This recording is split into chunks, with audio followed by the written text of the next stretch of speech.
বড়ি দিয়ে ছোট্ট ট্যাংরা মাছ দিয়ে লাউ দিয়ে রান্না করে দিচ্ছি আজকে।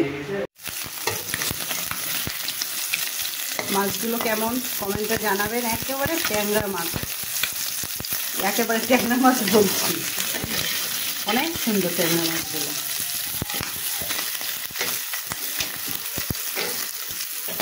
চুলাটা বন্ধ করে দিলাম, লাউটা কেটে নিয়ে আসি, তারপরে রান্না হবে আবার। আমি এই যে আজকে এই যে লাউ কাটছি, আর এটা কাটছি না, এটা কিন্তু না মাছ দিয়ে লাউ করবো। মাংস করবো তো, কই আছে ওই যে তোমার কাছে ওই যে রয়েছে, ওই এই দেখেন মামারা। তা এখন হচ্ছে গিয়ে আমি লাউ করছি, তা আমাদের আবার মাংস রান্না করলে অন্য খাবারগুলো থেকে যায়, এই জন্য আমি কমটুক রান্না করব, আর এই যে বেশিটুক আবার রেখে দেবো, কালকে লাউ ঘন্ট করব কিংবা রান্না করব দিয়ে। তাহলে ছোট্ট ছোট্ট ট্যাংরা মাছ, সেটা দিয়ে লাউ হবে। ট্যাংরা মাছে কি কাটা থাকে? ট্যাংরা মাছে কাটা থাকে, ছোট, তুমি তেমন খেতে পারবে না, আমি তোমাকে খাইয়ে দেবো, ঠিক আছে? আচ্ছা, ওই কাঁচাটা চাবে না, ভাই ফিস্ট ফিস্ট করে খেতে পারবে। হ্যাঁ, শিখতে হবে তো, মাছ খাওয়া শিখতে হবে না? শিখেই তো গেছি। তাই? হ্যাঁ। আচ্ছা ঠিক আছে।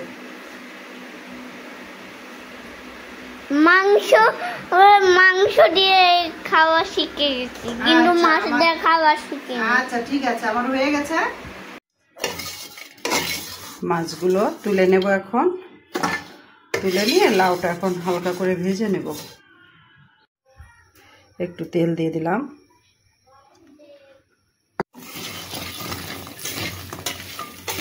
ওই ট্যাংরা মাছ দিয়ে আর এই যে এই কুমড়ার বড়ি দিয়ে, এটা পাতলা ঝোল হবে, এই জন্য বড়িটা আমি আগে ভেজে তুলে নেব। এই যে এইভাবে লাল লাল করে ভেজে নিতে হবে। আমার ভাজা হয়ে গেল।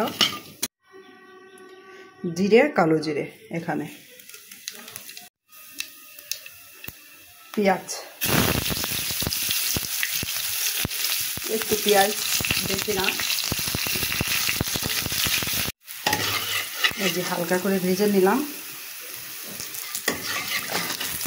আমি, দিয়ে এই যে লাউ রেখেছে,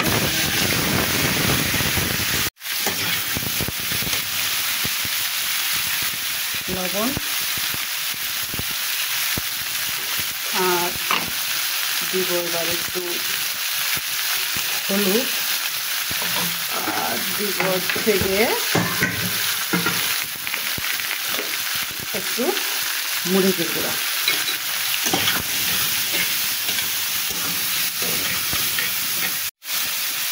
এবার কাঁচামরিচ দিয়ে আমি হালকা নাড়াচাড়া করবো। আমি কিন্তু লাউটা ভাজি না, এই সব দিয়ে হালকা নাড়াচাড়া করে আমি পরিমাণ মতো জল দিয়ে দেবো। লাউ ভাজলে খেতে ভালো লাগে না, মানে স্বাদ আছে না আমার কাছে, সেটা মনে হয়। এটা আমার যুক্তি, কে কীভাবে রান্না করে সেটা তার ব্যাপার, আমি এইভাবে রান্না করি। এই যে আমি এখন পরিমাণ মতো জল দিই। এই যে কুমড়ার বড়িগুলো ভেজে রেখেছিলাম, সেগুলো এখন দিয়ে দিলাম।